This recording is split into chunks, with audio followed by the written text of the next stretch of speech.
हो, एवढं भारी ठिकाण तेही घाटकोपरमध्ये. तर थांबा, सुरुवातीपासून सगळं सांगतो. तर घाटकोपरच्या भटवाडीच्या फायर स्टेशन जवळ आल्यावर समोरच एक भिंत दिसेल आणि याच भिंतीच्या साईडून रस्ता काढत काढत थोडंसंच पुढे गेल्यानंतर एक लेफ्ट साईडला दगडी वाट दिसेल. हा, हीच ती दगडी वाट. या दगडी वाटेतूनच वर चालत जायचंय आपल्याला.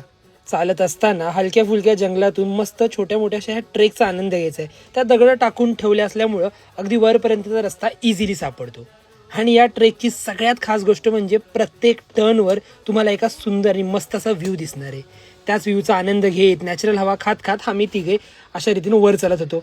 आणि आला हा पॉईंट जो मी ट्रेकच्या सुरुवातीला दाखवला होता. पण विशेष गोष्ट म्हणजे हा इथला मेन पॉईंट नाहीये, तर मेन पॉईंट आहे इथलं खंडोबाचं मंदिर.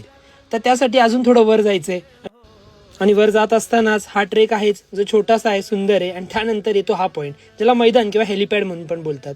आणि याच हेलिपॅडच्या इथून एक खालचा उतरणीचा रस्ता चालू होतो. खूप थोडंसं वर चढल्यानंतर उतरणीच्या रस्त्याला अजून निवांतपणे हवेचा आनंद घेत घेत पुढे जात राहायचंय.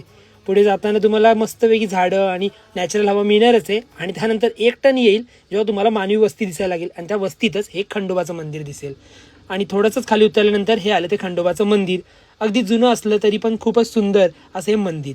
या मंदिरात खंडोबासह इतरही देवांची छोट्या छोट्या मूर्ती आहेत. आणि अशा रीतीनं खंडोबाचं दर्शन घेतल्यानंतर ट्रेक्स पूर्ण झाला, आमचाच तिघांचाही. तर अशा प्रकारे हा मुंबईच्या एकदम गर्दीच्या वस्तीत असलेले हिडन प्लेस तुम्हाला कशी वाटली कमेंटमध्ये नक्की कळवा.